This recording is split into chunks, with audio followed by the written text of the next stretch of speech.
안녕하세요. 성공예감 이대호입니다.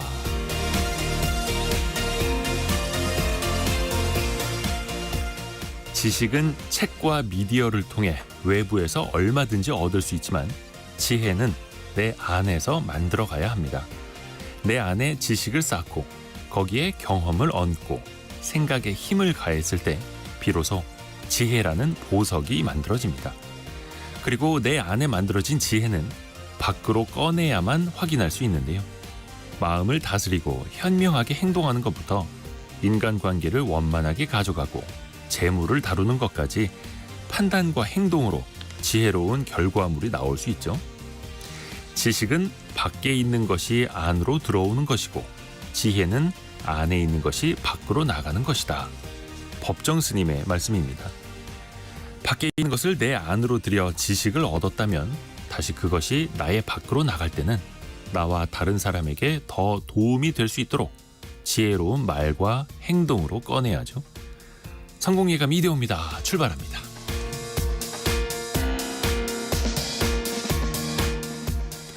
안녕하세요. 이대호입니다. 7월 25일 목요일 아침입니다. 오늘 전달해드릴 소식들이 굉장히 많은데요. 또 아침에 또 새로 나오는 뉴스들도 많고 잠시 후에 하나하나 정리를 해드릴게요. 오늘의 경제상식 퀴즈도 내년부터 좀 달라지는 내용입니다. 정부가 동네 의원보다 수술 등 중증 응급 환자가 더 많이 찾는 병원에 이것에 대한 보상을 더 늘리기로 했습니다. 내년부터 환산지수, 즉 중요도를 감안해서 병원은 1.2%, 의원은 0.5%, 이것을 인상하기로 한 건데요. 아무래도 중증 환자 여러 명을 받는 것보다 중증 환자 한 명을 받는 것보다 경증 환자 여러 명을 받는 게 수익성이 더 좋은 구조라서 이것 역전 현상이다 이런 비판이 많았는데요. 해서 이걸 합리적으로 개선하겠다는 게 정부의 방침입니다. 여기까지만 퀴즈를 내드리면 되게 어렵죠. 와, 5152님은 벌써 맞히셨네. 힌트를 좀 드려야 되는데. 국민건강보험공단이 의료 서비스를 한 병원과 의원에 주는 진료비를 두 글자로 맞춰주시면 됩니다. 네 글자로 맞춰주셔도 되고요. 의료 이렇게 두 글자, 네 글자로 표현을 하죠. 보수로 주는 대가, 보수로 주는 대가를 줄여서 맞춰주시면 됩니다. 짧은 문자 50원, 긴 문자 100원이 되는 샵 9730, 또 KBS 콩이 열려 있고요. 추첨을 통해서 계속해서 선물도 보내드립니다. 유튜브를 통해서도 언제든지 함께 하실 수 있고요. 성공예감 이대호입니다. 자주 검색하시면 성공이 가까워집니다.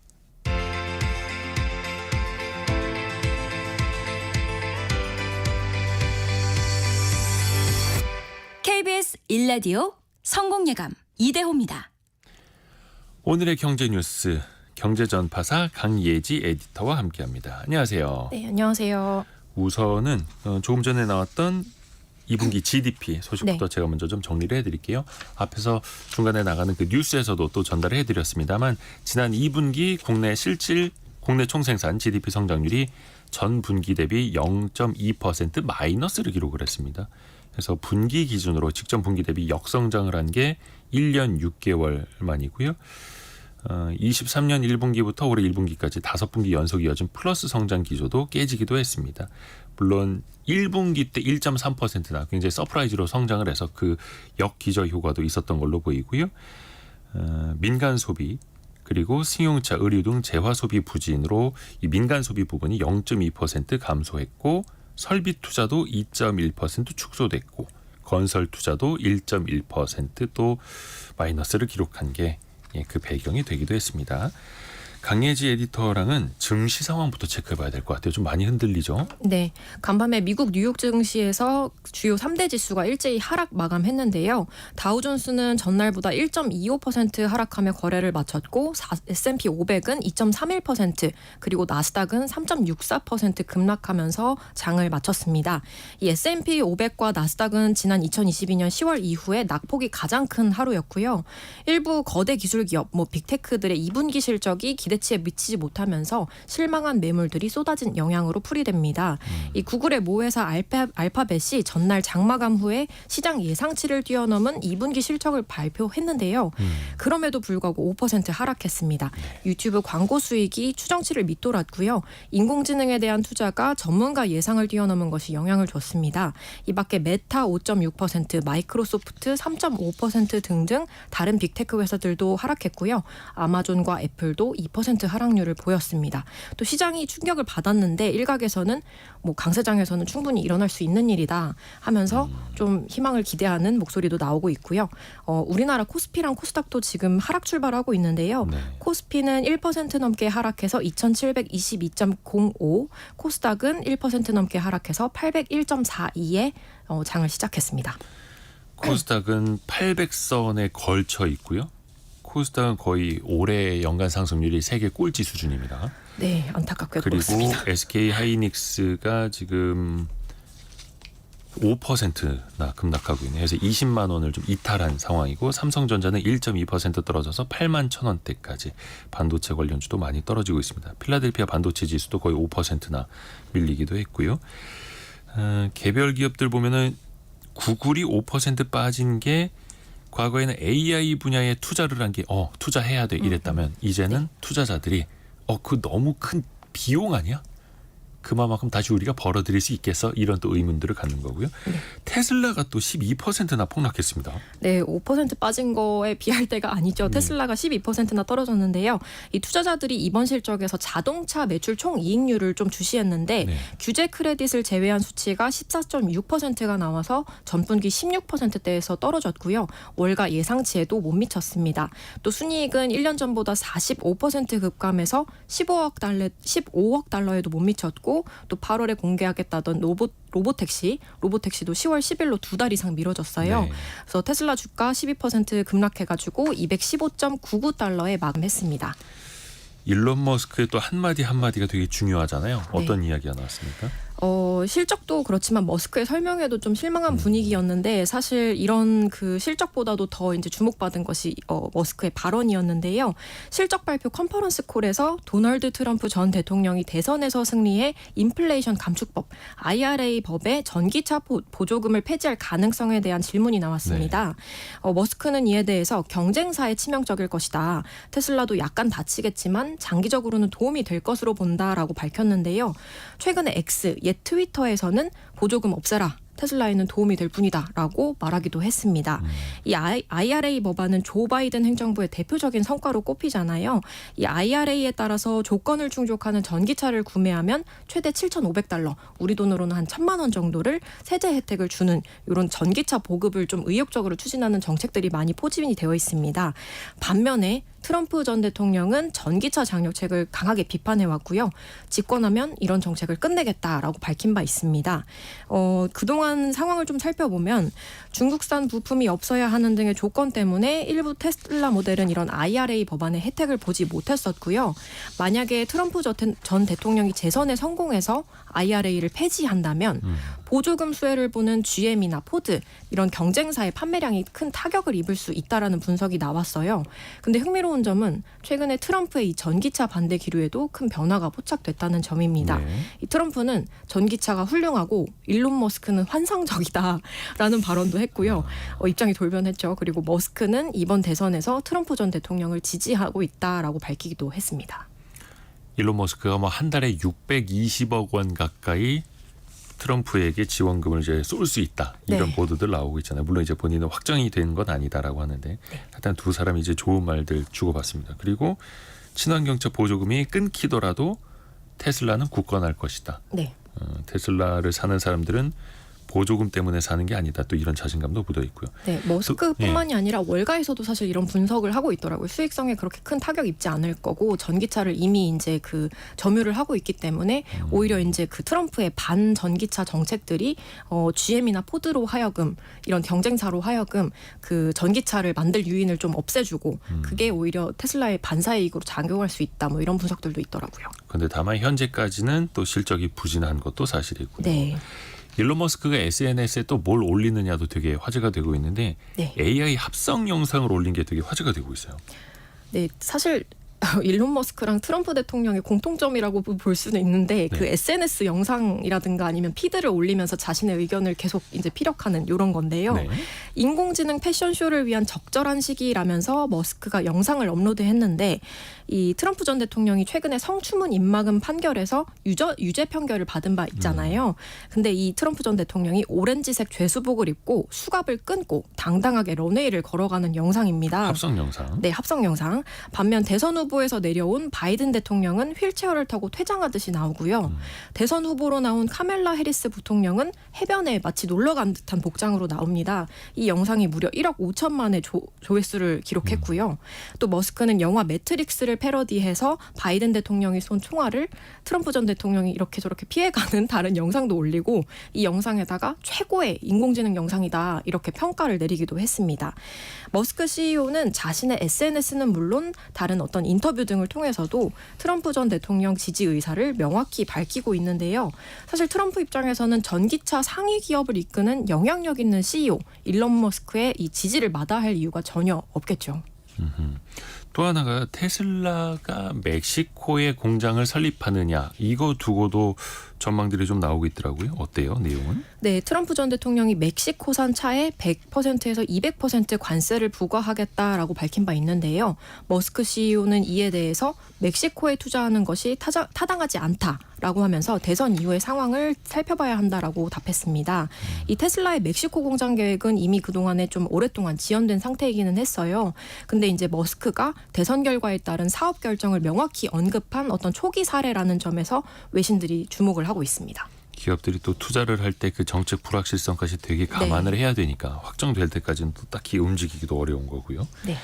또 엔비디아 주가도 밤사이에 많이 떨어졌는데 삼성전자, 하이닉스 앞에서 말씀드린 것처럼 오늘도 한 1%에서 5%대 하락 이어지고 있고 그런데 조금 전에 SK 하이닉스의 실적이 나왔어요. 네, 조금 전에 이제 속보로 나왔는데 SK 하이닉스가 올해 2분기 고대역폭 메모리 HBM 효과로 6년 만에 분기 영업이익 5조 원대를 기록했습니다. 올해 2분기 영업이익이 5조 4,600억 원 상당이고요. 작년 같은 기간 대비해서 흑자 전환한 것으로 잠정 집계됐다는 공시가 나왔습니다. 원래 그 시장의 예상치가 영업이익 5조 2천억 정도였는데 실제로는 5조 4천억 원 넘게 나왔고 네. 이것만 보면 어닝 서프라이즈인데 밤사이에 미국장도 좋지 않았고 해서 주가는 5% 떨어지고 있고 또 중요한 거는 앞으로의 실적은 또 높아질 거냐 네. 그리고 그 성장률도 계속 높아질 거냐 이것도 따져봐야 하는 거고요. 지금 큰 문제되고 있는 티몬 위메프 사태도 한번 짚어보죠. 이제는 카드 거래도 막혔다고요. 네, 티몬과 위메프와 거래하는 전자지급 결제 대행사들, 우리 피지사라고 많이 부르잖아요. 네. 피지사들이 두 회사와의 거래를 일시 중단했습니다. 티몬 위메프에서 신용카드 결제가 불가능하고요. 소비자가 결제를 취소해도 환불이 어렵다는 얘긴데요. 이 신용카드로 결제한 고객들은 두 회사에다가 직접 문의해서 개별적으로 환불을 받아야 합니다. 이 더 이상의 추가 피해를 막기 위해서 피지사들이 이제 선제 조치한 건데 이미 결제하는 소비자들 입장에서는 당연히 불편할 수밖에 없는 상황이고요. 이런 가운데 KB국민은행과 SC은행 등 은행들은 또 티몬과 위메프 두 회사에 대해서 선정산 대출 취급을 잠정 중단했습니다. 이 선정산 대출이 뭐냐면요. 전자상거래 플랫폼에 입점한 판매자 고객이 물건을 판매한 뒤에 아직 플랫폼으로부터 정산되지 않은 판매 대금이 있잖아요. 네. 요거를 은행으로부터 먼저 지급받습니다. 그리고 나서 정산일에 은행이 플랫폼으로부터 직접 정산금을 받아서 자동으로 상환되는 구조예요. 이 두 이커머스 업체에서 정산금 지연 상태가 이제 계속되자 대출 상환이 불투명해졌다고 이제 판단을 하고 은행들도 조치에 나선 겁니다. 뭐 매출 채권 담보 대출 비슷한 거긴 한데 그러면 중간 판매자들 입장이 더 어려워질 수도 있겠고요. 네. 티몬하고 위메프의 입장이 나왔나요? 티몬은 어제 한국소비자연맹에 3, 4일 안에 카드 및 현금 결제 관련해서 소비자 접수권을 환급 처리하겠다라는 입장을 전달했다라고 하는데요. 반면에 위메프는 별다른 입장을 내지 않았습니다. 소비자연맹에 따르면 위메프가 환불 처리에 대한 공식적인 답변을 주지 못한다라고 했다고 해요. 이 소비자연맹과 한국소비자원회는 최근에 이 두 회사에 대한 정산, 환불 지연 관련해서 소비자 문의가 계속 들어오고 있는데요. 업계에서는 이 두 회사가 진짜 환불할 여력이 있냐 이런 의구심을 보이고 있고요. 또 무엇보다 그 피해를 입은 소비자들에게는 아직 별다른 입장이나 어떻게 하겠다라는 계획을 내지 않고 있습니다. 그리고 티몬 선불 충전금인 티몬 캐시라는 게 있는데 요걸 페이코라는 다른 곳의 포인트로 전환할 수 있었거든요. 근데 네. 요거라든가 타사 포인트로의 교환도 모두 막힌 상태입니다. 이게 소비자들 피해도 있고 또 그 중간에 입점해서 판매한 사람들의 대금 정산 문제도 네. 있고 양쪽으로 다 걸려 있죠. 네. 당국에서는 이 사안 어떻게 보고 있나요? 네, 어제 그 관련 발언이 하나 나왔는데 한기정 공정거래위원장이 티몬과 위메프 등 이커머스 업체의 정산 지연 문제에 대해서 미정산 문제는 민사상의 채무 불이행 문제이기 때문에 공정거래법에 따른 의율이 어렵다라고 밝혔습니다.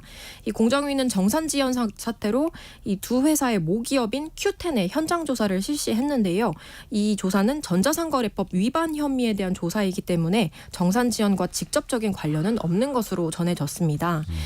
이와 별개로 현재 금융감독원이 전자상거래법상 통신판매 중개업자이자 전자금융업자인 티몬과 위메프에 대한 모니터링을 진행하고 있고요. 대응책을 고심하고 있습니다.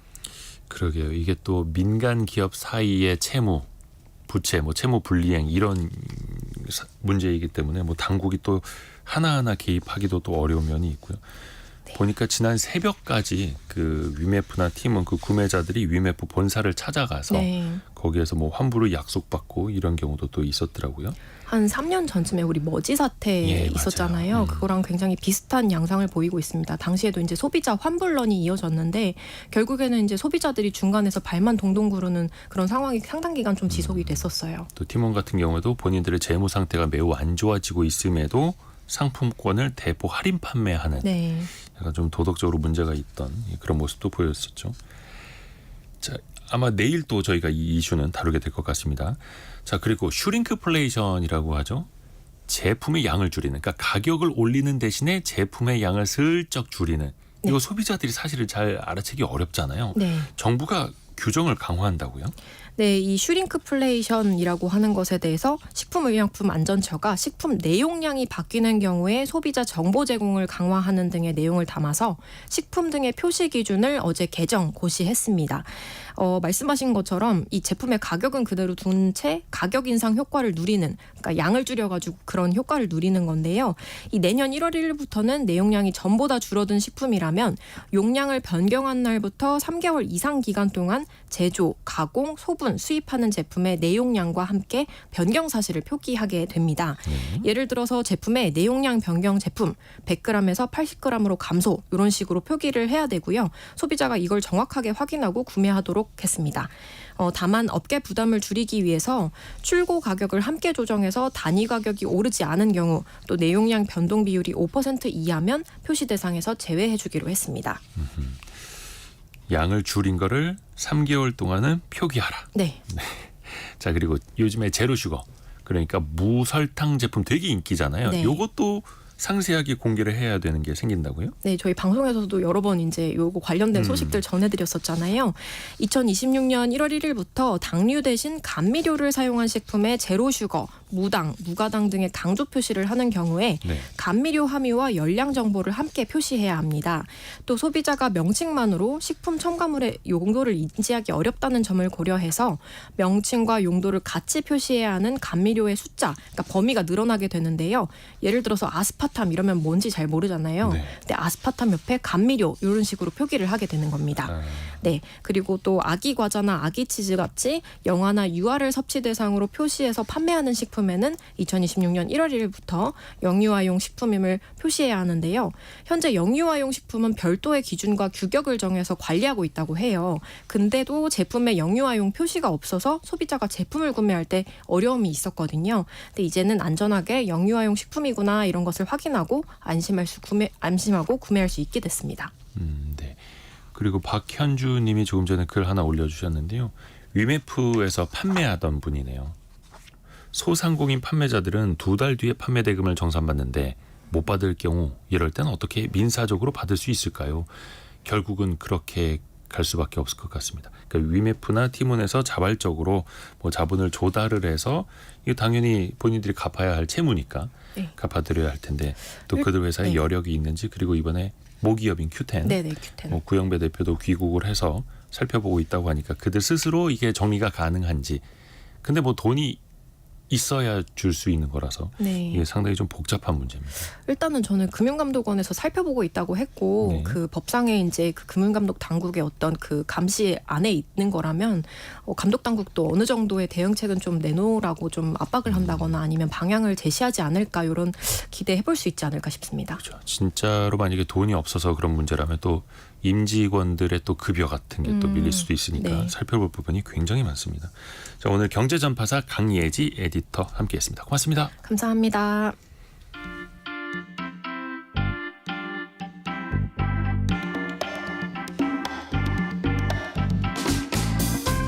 지금 여러분께서는 KBS 일라디오 성공예감 이대호입니다를 듣고 계십니다. 참여해주신 여러분께는 추첨을 통해 아름다운 식탁 창조 주비푸드에서 자연에서 갈아 만든 생와사비를, 쉽고 빠른 판촉물 제작 시너지 기프트에서 진동 클렌저 마사지기를, 그리고 성공예감에서 준비한 커피 쿠폰을 보내드립니다. 당첨자는 성공예감 이대호입니다 홈페이지에서 확인하세요. 경제상식 퀴즈 한 번 더 말씀을 해드리겠습니다. 2글자로 보내주셔도 좋고요. 4글자로 보내주셔도 좋습니다. 의료기관과 약국 등 의료 서비스에 대해서 지급하는 비용. 쉽게 그 진료비, 보수로 주는 대가를 말합니다. 정부가 내년부터 의원과 병원에 이것 인상폭을 올리는데요. 의원은 94.1원, 병원은 82.2원으로 여전히 왜곡이라는 불만이 나옵니다. 그래서 야간이나 토요일 또 공휴일 같은 날에는 더 가산을 하고 중장기적으로는 이 제도 자체를 근본적으로 재설계하겠다라는 계획인데요. 매년 건강보험공단이 병원과 의원, 약국 등 관련 단체와 각각 협상을 해서 이것 인상률을 결정하기도 하고요. 조금 어려울 수도 있어서 힌트를 드렸는데 보수로 주는 대가, 병원에 정부가 건보공단이 보수로 주는 대가. 이게 어려울 수도 있겠는데 박홍재 님이 필수 의료 과목이 든든해지는 계기가 됐으면 좋겠습니다 라고 하면서 정답 보내주셨고요. 그리고 김효조 님이 얼마 전에 감기 때문에 병원 갔는데 신분증을 보여줘만 하더라고요. 앞으로는 의무적으로 꼭 챙기세요라고. 이게 이달 초부터인가요? 바뀌었죠. 기존에는 주민번호, 주소, 이름만 종이로 써서 냈으면 됐는데 이제는 신분증으로 그 사람이 맞는지를 꼭 확인하도록 제도가 바뀌었습니다. 그래서 오랜만에 병원 가시는 분들은 헷갈리지 않도록 꼭 챙겨가시길 바라겠습니다. 0018님 실손 이거 아니고 실손 보험 아니고 의료 모모 이렇게 4글자로 부르기도 하고 그 뒤 2글자만 보내주셔도 됩니다. 짧은 문자 50원, 긴 문자 100원이 드는 샵 9730이나 KBS 콩으로 보내주시면 됩니다. 오늘의 움직임에 주목하고 세상의 흐름을 놓치지 않습니다. 여러분의 내일을 응원하며 성공의 열쇠를 함께 찾아갑니다. 성공예감 이대호입니다.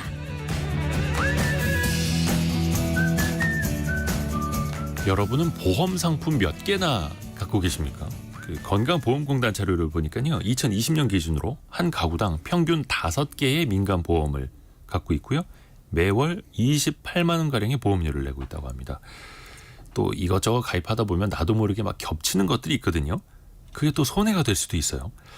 그러면 이 현장에서 직접 뛰는 보험 설계사분들은 어떤 보험을 기피하고 있는지 이 이야기 한번 들어볼까요? 이희강 대표와 함께합니다. 안녕하세요. 네, 안녕하세요. 이희강입니다. 이 사람들이 참 알게 모르게 중복되는 보험들도 많이 갖고 있고 네. 또 주변에서 권유해서 어쩔 수 없이 또 뭐 가입하고 이런 것들 되게 많은데요. 굉장히 많죠. 네.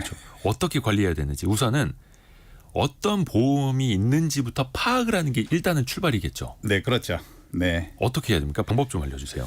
그 보험 본인들이 가입한 보험을 일단 파악을 하려면 네. 그 내보험 다 보여라는 사이트가 있어요. 내보험 다 보여. 그런 사이트가 있는데 거기 들어가서 이제 본인 인증 받고 조회를 하면 내가 이제 가입한 보험이 어떤 건지 그다음에 그리고 한 달에 납입하는 보험료는 뭐 어떻게 되는지 그런 것들에 대해서 이제 대략적으로 이제 볼 수는 있는데 네. 그걸 일반적인 사람들이 보고 사실 알기는 조금 어렵고요. 가입한 내용만 보는 거고 보험 가입을 했었을 때 이제 아는 지인들을 통해서 이제 하다 보니까 가입한 보험만 일단 보는 개념으로 그렇게 이제 일반 분들이 이제 접근하는 경우들이 있죠. 네. 내 보험 다 보여. 이거는 뭐 손해보험협회, 생명보험협회 그 보험협회가 만든 공신력 있는 사이트. 맞습니다. 네, 이게 맞습니다. 또 일반 판매 사이트들이 이름을 교묘하게 비슷하게 만드는 것들이 많아서 네, 맞아요. 내 보험 다 보여. 이게 헷갈리시면 안 됩니다. 보통 보험 한 몇 개 정도 또 보험료는 한 달에 얼마 정도 내면 적당하다. 물론 이게 사람마다 차이는 있겠습니다만 적당한 수준이라는 건 어떻게 될까요? 이거는 이제 제가 이제 방송에 출연했을 때도 이제 종종 얘기를 하는 건데 네. 이 보험이라는 거는 다른 거하고 좀 틀려요. 뭐 차량이라든가 그러면 예. 무슨 뭐 세단을 하나 가지고 있다든가 또는 뭐 가족끼리 어디 뭐 장거리 여행을 간다면 뭐 SUV를 탄다든가 그래서 이거를 선택을 할 수 있는 부분들이 좀 있는데 필요에 따라서. 그렇죠. 근데 보험은 필요에 따라서 가입을 하시는 분들은 유감스럽게 별로 없고 그냥 아는 사람들 통해서 가입을 하게 되는 경우들이 너무 많은 거죠. 네네네. 예, 그렇다 보니까 뭐 과거에 친구라든가 뭐 직장 뭐 선후배라든가 뭐 과거에 뭐 다녔었던 직장 뭐 동료라든가 네. 이런 사람들에 의해서 가입을 하는 경우들이 좀 많다 보니까 필요에 의해서 가입을 한다라기보다는 가입을 해주는 이런 경우들이 많이 있죠. 그러니까 필요에 따라서가 아니라 아는 사람의 부탁 때문에 혹은 그냥 막연한 불안감 때문에. 네, 그렇습니다. 그래서 이게 네. 구체적인 계획에 따라서 설계가 이루어져야 되는데 어렵습니다. 네. 또 보험 종류도 굉장히 많아요. 실손보험, 암보험, 종신보험, 뭐 태아보험 등등등, 뭐 치매보험, 무슨 뭐 치아보험 등등등. 너무 많죠. 네. 가장 먼저 정리해야 할 보험을 꼽아 주실 수 있을까요? 이제 정리해야 되는 부분이다라고 한다 그러면 본인한테 어찌됐건 필요치 않은 보험들은 빨리 정리를 하셔야 돼요. 그걸 찾아내야 되는데. 네. 이제 그런 경우들의 이제 대표적인 것들이 사망보험금이 들어가 있는 이제 뭐 우리 뭐 진행자님께도 아실 텐데 뭐 종신보험 같은 거. 네. 종신보험 같은 경우에 물론 사망보험금이 필요하니까 뭐 가입하는 분들도 있을 수 있어요. 네. 근데 중요한 거는 이게 정리해야 될 보험의 대상으로 만약에 이게 들어간다 그러면 나이가 어린 사람들 뭐 15, 16밖에 안 됐는데 사망보험금이 들어가 있는 종신보험이라든지 사망보험금이 들어가 있는 CI보험이라든지 이런 것들은 사실은 피해야 되는 상품들이죠. 왜냐하면 나이가 많지 않은데 굳이 사망보험금은 필요가 없거든. 아, 젊은 사람이 종신보험, 그러니까 종신보험이 사망해야 받는 그렇습니다. 그런 개념인데 네. 오히려 좀 역설적인 거네요. 그렇죠. 이게 사람은 이제 지금 말씀하신 역설적이라는 부분이 사람은 한 번은 사망을 하기 때문에 네. 사망보험금이 필요할 수도 있지만 그거는 한 집안의 가장 같은 경우는 필요할 수 있는데 학생들한테는 사망보험금이 사실 굳이 필요 없음에도 불구하고 의외로 학생들한테 종신보험이 가입되어 있는 경우들이 너무 많습니다. 사실 저도 대학생 때 어머니가 주변 사람의 부탁으로 저의 종신보험을 들어주셨거든요. 이대호 진행자님도 결과적으로 다른 분들하고 거의 흡사합니다. 그러니까요. 근데 물론 이제 종신보험 같은 경우에 가장이다, 뭐 외벌이 집안의 가장이다 이러면 또 뭐 필요할 수도 필요할 수도 있습니다. 그래서 상황에 따라서 판단을 또 하셔야 되는 거고. 그렇습니다. 네. 그 CI가 붙은 거는 이게 중대한 질병에 네. 해당이 되는 거죠. 혹시 그 전에 뭐 보험 설계사 일은 하신 건 아니시죠? 주워 듣고 있습니다. 네, 그렇게 아시는 분들이 사실 일반 분들한테는 많지는 않은데 중대한 질병이나 사고에 해당이 됐을 때 네. 사망보험금의 일부를 땡겨주는 게 CI보험이에요. 그러니까 종신보험하고의 그러니까 기본 궤는 같지만 네. 종신보험은 사망해야지만 무조건 지급을 해주는 상품인 반면에 네. CI보험은 사망하지 않아도 말씀드린 중대한 질병이나 사고에 해당이 되면 사망보험금의 일부를 선지급하는 게 장점이 있는 보험이 CI보험입니다. 근데 이게 네. 진짜 그 중대한 질병에 걸릴 확률 자체는 좀 낮잖아요. 또 희귀 질병일 수도 있고. 그렇습니다. 근데 광고를 보면은 항상 섬뜩합니다. 저거 걸리면 진짜 큰일 나겠네. 방법도 없겠네. 그래서 들어놔야겠네. 이런 생각들 많이 하시잖아요. 그렇게 생각을 하실 수밖에 없는 게 일단 보험이라 그러면 일반 국민들이 내가 아팠을 때 보험회사에서 보장을 해주겠지 나를 위해서 도움을 주겠지라고 생각을 하지만 실제적으로 보면 보험회사도 이런 말씀드리기가 좀 그렇지만 사기업이거든요. 민간 기업. 예, 최대한의 이윤을 목적으로 하는 사기업이기 때문에 중대한이라는 걸 넣지 않고 사소한 질병에 걸려도 땡겨주겠다라고 하면 좋겠지만 그러면 보험회사의 수익이 마이너스거든요. 그러겠죠. 그렇기 때문에 중대한이라는 글자를 넣어서 거기에 해당 사항이 없으면 지급하지 않는 이런 식으로 이제 만들기 위해서 CI 보험이 나왔다라고 생각하시면 됩니다. 그리고 또 하나 또 뭐 치매보험, 치아보험 어떤 특정한 병을 보장해주는 보험들이 있지 않습니까? 있습니다. 이런 건 어떻습니까? 장기간 유지를 하는 게 좋습니까? 어때요? 보시고. 이 보험 같은 경우에 있어서는 장기간 유지보다는 이게 사실은 되게 역설적인 상품이에요. 왜냐하면 치매보험 같은 경우는 젊은 사람들이 사실 가입할 필요가 없거든요. 근데 또 네. 젊을 때 가입해야 싸게 가입할 수 있다. 또 이런 생각들도 하게 되잖아요. 물론 그렇게 해서 많이 판매가 이루어지는 것도 사실입니다. 네. 근데 20살짜리한테 치매보험을 가입시키는 것보다는 60이 넘으신 분들한테 치매보험을 사실 가입을 시키는 게 맞거든요. 그렇죠, 그렇죠. 근데 지금 진행자님께서 말씀하시는 것처럼 젊었을 때 가입하는 게 더 싸.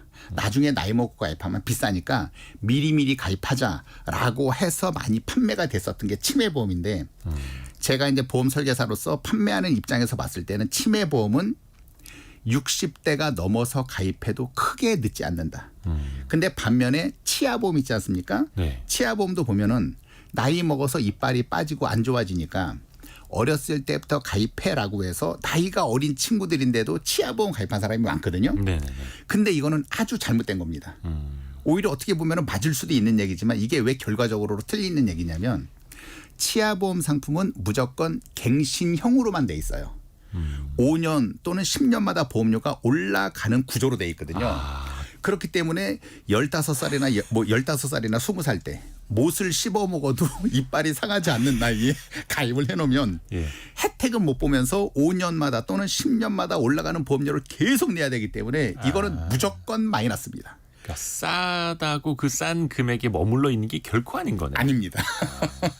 그게 이제 갱신형이라고 생각을 하면 되는 그렇습니다. 거죠. 네, 그렇습니다. 이게 또 보험도 갱신형과 비갱신형이 또 있어요. 이게 그래서 항상 헷갈립니다. 이걸 어떻게 구분하고 정리할 때 기준을 좀 어떻게 잡아야 됩니까? 일단 그건 증권을 보면은 기본적으로 다 나와 있고요. 네. 갱신형 상품은 위에 가로치고 갱신형이라고 그건 분명히 기재가 되어 있습니다. 네네네. 네, 그래서 증권을 보면 알 수 있는 건데 그러면은 갱신형 상품을 가입하는 게 좋으냐 아니면은 비갱신형 상품을 가입하는 게 좋으냐 요거에 대해서는 이제 선택의 부분일 수 있거든요. 근데 일반적으로는 네. 앞으로 가격이 오를 수 있습니다보다는 네. 그냥 이 가격으로 10년, 20년 쭉 갑니다가 소비자 입장에서는 더 확 와닿을 수 있잖아요. 와닿을 수 있죠. 예. 근데 지금 말씀하신 대로 10년 또는 20년 동안 보험료만 납입을 하면 나중에 내가 90살, 100살 될 때까지 보험료를 납입하지 않아도 그때는 보장을 받는다라고 생각할 수 있거든요. 네. 근데 그래서 많은 사람들이 선호하는 거는 사실인데 네네네. 문제는 보험료가 비쌉니다. 보장을 받는 동안에 보험료를 전기납이라고 그래서 계속 납입할 수 있는 걸 전기납이라고 하거든요. 네. 전기납으로 하면은 보험료가 싸기는 하지만 중요한 건 보험 기간 동안 90세 또는 100세 될 때까지 보험료를 계속 납입을 해야 되기 때문에 일반인들은 그게 부담스러운 거예요. 그러니까 나는 10년이면 10년, 20년이면 20년 동안 내놓고 네. 나중에 늙어 죽을 때까지 보장 받을 거야라고 해서 가입을 하시는 게 일반적인데 네네네. 그 상품의 단점은 미리 내놓고 나머지 것들에 대해서 보장을 받으려니까 보험료가 비싼 게 단점입니다. 아, 애초에. 처음에 가입할 때. 아. 그러니까 그때 설계사들이 싹 치고 들어와서 네. 갱신형으로 하면 싸다라고 하면서 그러면 고객이 바보가 아닌 이상 당장 싸 보인다. 네. 그러면 나중에 이거 올라가는 거를 나중에 내야 되지 않습니까? 라고 얘기를 하면 이제 설계사들이 많이 올라가지 않는다. 그렇게 해서 가입을 시키는 경우들이 너무 많기 때문에 그거를 모르고 가입하시는 분들도 많아요. 그러니까 증권을 확인을 해서 갱신형인지 아닌지 그리고 나이가 어린 사람들임에도 불구하고 갱신형으로 가입을 하게 됐을 땐 올라가는 보험료를 나중에 나이 먹어서 낼 수 있기 때문에 이 부분은 꼭 주의하셔야 됩니다. 근데 이제 주변에 보험 설계사 분들이 또 그렇게 영업을 하시기 때문에 호기에서 또 흔들릴 수밖에 없는데 참고로 이희강 대표님도 보험 설계사 하시잖아요. 그렇습니다. 이런 약간 뭔가 좋게 말하면 영업 노하우고 나쁘게 말하면 이제 소비자를 현혹하는 기술인데 이런 걸 다 말씀을 하셔도 괜찮나요? 근데 저는 기본적으로 제가 이제 갖고 있는 지론이 뭐냐면 예. 이런 보험 판매를 함에 있어서 상식에 맞지 않는 판매 화법을 쓴다라고 하면 그거를 같은 보험 설계사 입장이라고 해서 같은 편을 들어줄 수는 없거든요. 예, 그 부분에 대해서 제가 말씀을 드리는 거지. 네. 그래서 소비자 중심으로 봐야 된다. 그렇습니다. 또 하나가 네. 이거 몇 년만 더 부으면 만기 되는데 네. 그리고 내가 지금까지 한 10년 넘게 이걸 부어놨는데 네. 해약하면 아깝지라고 해서 일종의 매몰 비용이죠. 네, 그렇습니다. 그 비용 때문에 계속해서 보험을 유지하시는 분들 많거든요. 네. 이거는 어떤 기준으로 판단을 하면 좋을까요? 굉장히 지금 그게 중요한 질문입니다. 예. 많은 사람들이 보험료 예를 들어 납입 기간이 한 20년이에요. 네. 근데 지금까지 15년을 납입을 했단 말이죠. 그럼 이거 해약하기 힘들죠. 네, 해약하기 힘들단 말이에요. 네. 그건 앞으로 5년만 더 내면 되는데 네네. 이거를 왜 해약을 하느냐라고 생각하시는 분들이 있어요. 그 엄마한테 등짝 맞습니다. 그거 해지하려고 그렇죠. 그랬더니. 네가 뭘 안다고 보험에 대해서 왜 나불거려 이렇게 하실 수 있거든요. 네. 부모님 입장에 있어서는. 그렇죠. 근데 그게 중요한 건 뭐냐면 15년을 냈든 17년을 냈든 상관없이 보험료 정말 나한테 필요하지 않은 보험임에도 불구하고 계속 납입을 했다면 네. 그거는 정리를 하는 게 맞습니다. 그거는. 근데 그렇게 되면 일반 분들이 똑같이 생각하는 부분이 아니 그래도 나 오랫동안 냈는데 이거를 내가 왜 굳이 해약을 해야 돼라고 생각하시는 분들이 있는데 네. 그럴 경우에는 어떻게 생각을 하셔야 되냐면 어찌 됐건 결과적으로 이게 별로 나한테 필요하지 않은 보험이라고 하더라도 네. 지금까지 따지고 보면은 보장은 받은 거예요. 보험료를 내면서. 네. 근데 이런 말씀을 드리면 딱 거기서 10원 한 푼도 받은 적이 네, 없는데 네. 라고 하지만 거기 보면 사망보험금이 예를 들어서 뭐 2억이 들어가 있다든가 네. 후유장애가 뭐 5억이 들어가 있다든가 라고 한다 그러면 네. 혹시라도 중간에 사망을 했으면 사망보험금 2억이 나왔고 네. 후유장애를 내가 50%를 입었다 그러면은 5억에 대한 50%, 5, 25, 2억 5천을 어찌됐건 지급을 받았을 거거든요. 네. 근데 지급을 받지 못한 건 뭐냐? 내가 죽지 않거나 사고를 안 당했으니까 후유장애가 없었으니까. 네. 네. 그거는 자동차 보험하고 똑같은 거예요. 내가 1년 동안 보험료 내고 잘 보장을 받았어요. 네. 근데 1년 후에는 어찌됐건 약간 올라간 보험료로 또 내지 않습니까? 근데 사람들이 나 1년 동안 보장 안 받았으니까 내가 1년 동안 낸 보험료 돌려주시오라고 하시는 분들이 없잖아요. 그래서 이것도 보장을 받았다라고 생각을 하셔야 되기 때문에 일종의 안심 비용. 그럴 수도 있겠네요. 네. 근데 그거를 일반 분들은 많이 간과하세요.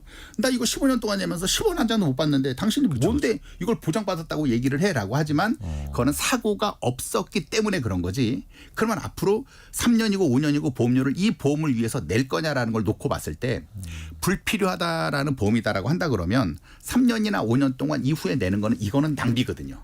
그래서 지금까지 별로 좋지 않은 보험이지만 보장을 받았다라고 생각을 하고 그 이후에는 제대로 된 보험에 가입하는 게 오히려 더 보험료를 절약할 수 있는 방법이에요. 그러니까 보장을 받았느냐 여부를 떠나서 어차피 이거는 또 계약 관계이기도 한 거니까요. 원칙적으로. 네. 그 무작정 보험을 또 해약해서는 또 안 될 겁니다. 여기에서 특별히 주의해야 할 점. 네. 보험을 해약하기 전에 살펴봐야 할 점도 좀 알려주세요. 그것도 굉장히 중요한 질문이신데요. 많은 분들이 아까 말씀드린 것처럼 내가 별로 보장받은 건 없어. 근데 어떤 사람이 어떤 설계사가 와서 훨씬 더 저렴한 보험에 제대로 된 보장을 만약에 받게끔 하기 위해서 제안서를 뽑아온다면 네. 당연히 그쪽으로 혹할 수밖에 없는 거예요. 그래서 글로 가입하면 상관은 없는데 문제는 뭐냐. 애초에 보험 가입을 했었을 때는 제가 건강했었단 말이에요.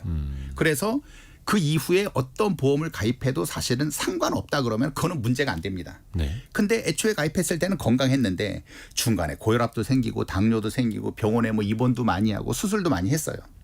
근데 새로운 보험에 가입을 할 때는 이 병력에 대해서 다 고지를 해야 되는 거거든요. 네. 근데 두 번째 보험, 제대로 된 보험에 가입할 욕심으로 처음 보험을 해약을 했단 말이에요. 그리고 두 번째 보험에 가입을 하려고 했을 때 가입이 거절되는 경우들도 굉장히 많습니다. 근데 그 설계사의 말만 듣고 예. 나는 더 좋은 보험에 가입할 거야 라고 해서 막무가내로 처음에 가입했었던 보험들을 쫙 해지하시는 분들이 있어요. 어허. 그거는 하늘이 두 쪽이나도 절대 그렇게 해서는 안 됩니다. 선해지는 좀 위험하다. 안 됩니다. 그거는 두 번째 보험에 대해서 내가 정상적으로 들어간다라는 심사를 넣으면 되거든요. 심사 먼저 넣어보고. 네, 회사에서 승인이 떨어지고 났을 때 정상적으로 인수하겠다 그러면은 처음에 보험을 해약해도 큰 문제는 안 됩니다. 근데 많은 분들이 처음에 보험을 먼저 해약을 하고 하는 경우들이 있는 게 그게 개인적으로 너무 안타까워요. 이 버스에서 한번 내리면 다음 버스에서 안 태워줄 수도 안 있다는 됩니다. 거. 안 됩니다. 처음 버스는 꼼꼼하게. 쫓아갈 수도 없고 이미 떠났으니까. 그래서 참 보험도 불필요한 것들이 있고 또 해지할 때 어떤 기준으로 삼아서 비교해 봐야 하는지 네. 이 시간에 배워봤습니다. 보험 설계사 이희강 대표와 함께했습니다. 고맙습니다. 예, 고맙습니다. 라디오 정보센터 다녀옵니다. 정산과 환불 지원 사태를 겪고 있는 전자상거래업체 위메포에 밤사이 환불을 받으려는 고객들이 몰렸습니다. 판매 대금 미정산 사태가 장기화할 조짐을 보이면서 수많은 중소판매자의 자금 경색 위험도 커지고 있습니다. 수입이 늘고 민간 소비가 줄면서 올해 2분기 실질 국내 총생산이 지난 1분기 대비 0.2% 감소했습니다. 1년 전과 비교하면 2.3% 성장했습니다. 전세 사기 등의 여파로 비아파트 시장이 급격히 침체된 가운데 지난 2분기 서울의 빌라 경매 건수가 역대 최다를 기록한 것으로 나타났습니다. 경매 건수는 당분간 계속 늘어날 것으로 전망됩니다. 일도 구직 활동도 하지 않는 이른바 쉬었음 청년이 40만 명에 달하는 가운데 정부가 하반기 채용 시즌에 맞춰 집중 취업 지원 기간을 운영하기로 했습니다. 지금까지 라디오 정보센터 뉴스 정한나였습니다. 혹시 주변에서 지인 중에 잠수 탔다 그런 사람 혹시 없었습니까?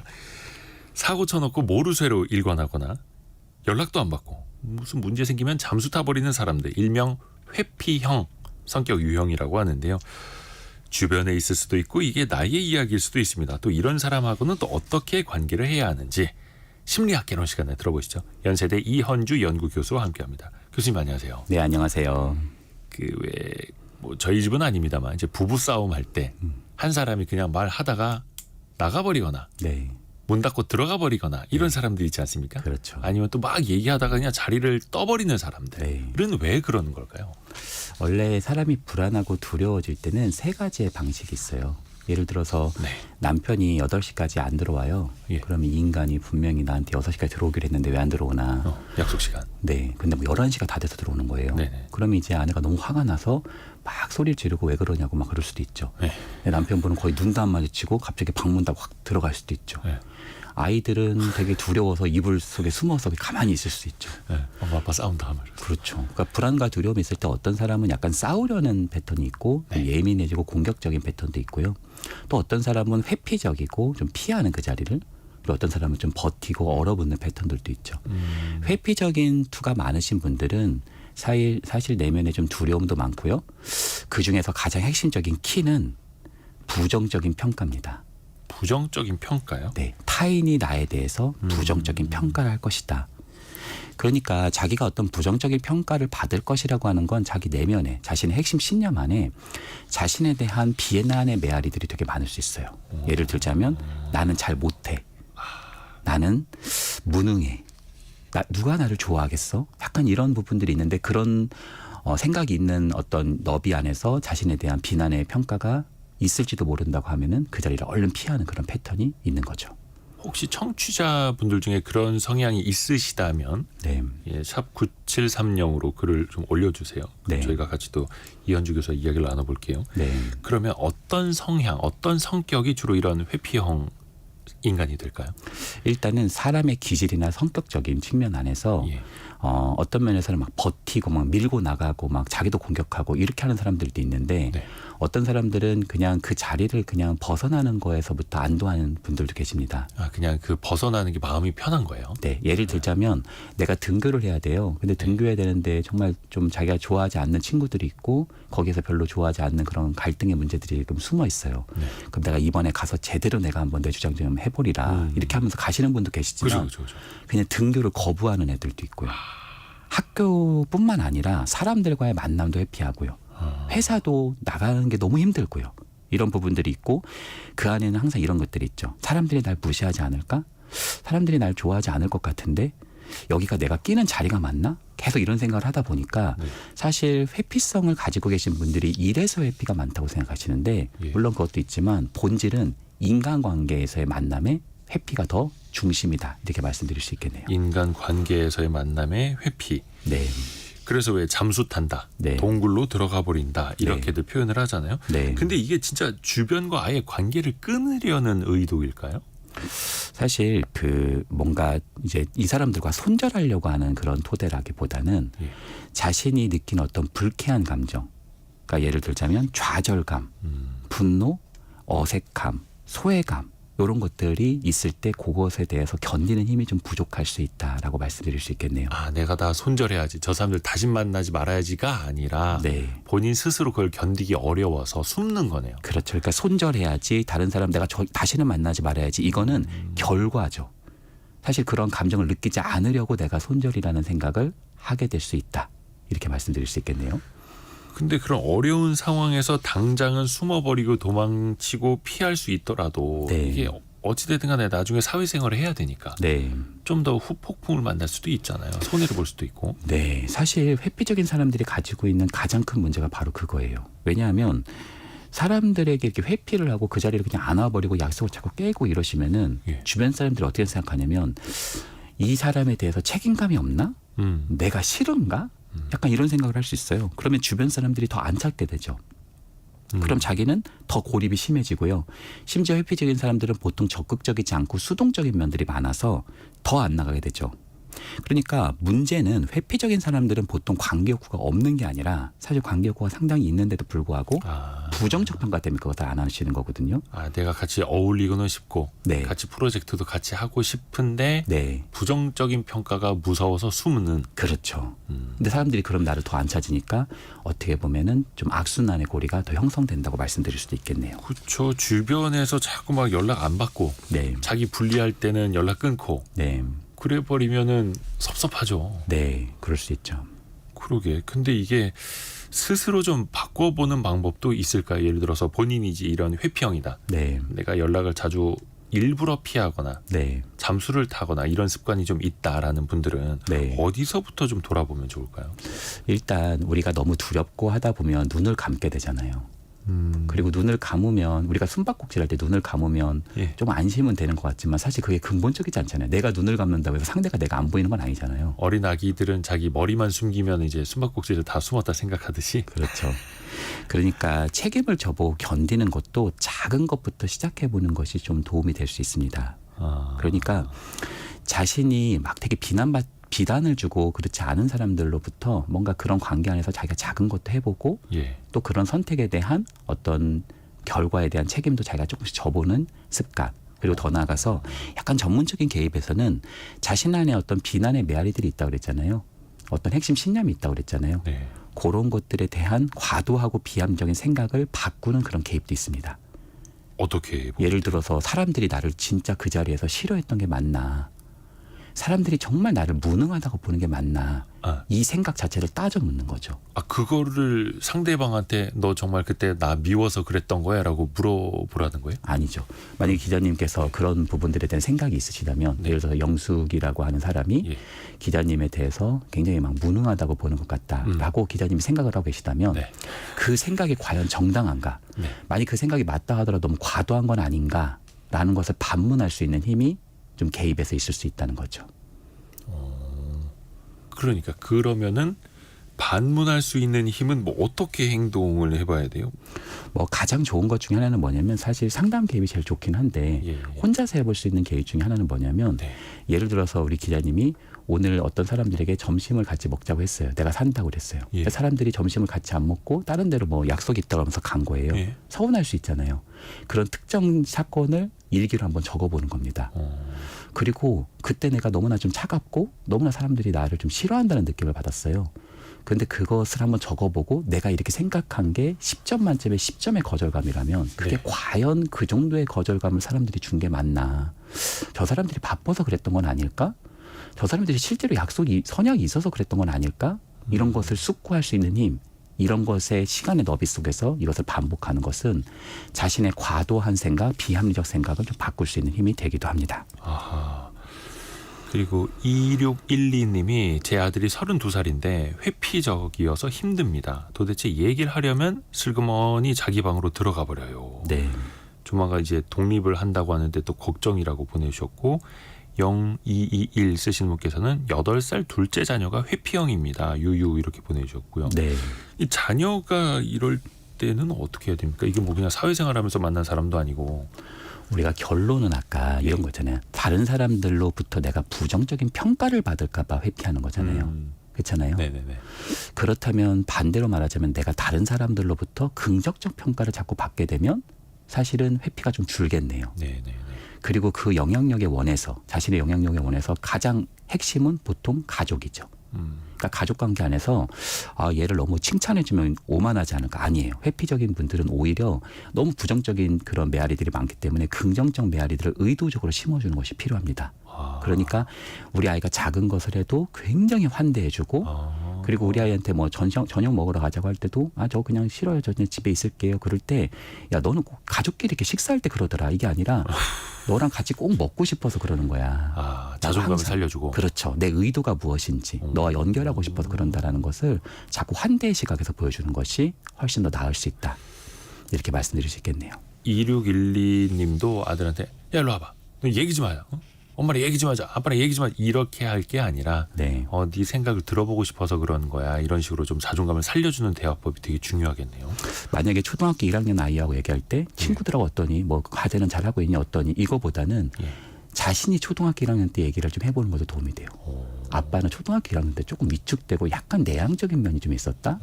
사람들한테 잘 나서지도 못하고 그런 좀 어려움이 있었었어. 이렇게 그냥 자기 얘기를 쭉 하는 거예요. 자기 자식 얘기를 하는 게 아니라. 그럼 아버지의 어린 시절, 어머니의 어린 시절 들으면서 자기도 조금씩 얘기할 수 있는 터전이 생길 수 있습니다.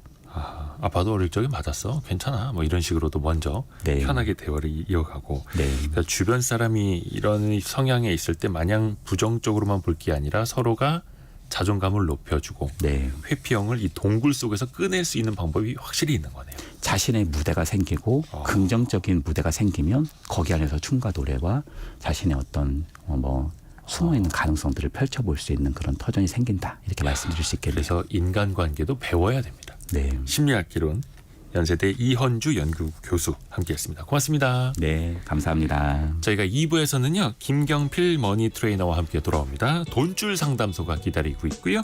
뉴스 들으시고요. 10시 5분에 금방 다시 뵙겠습니다.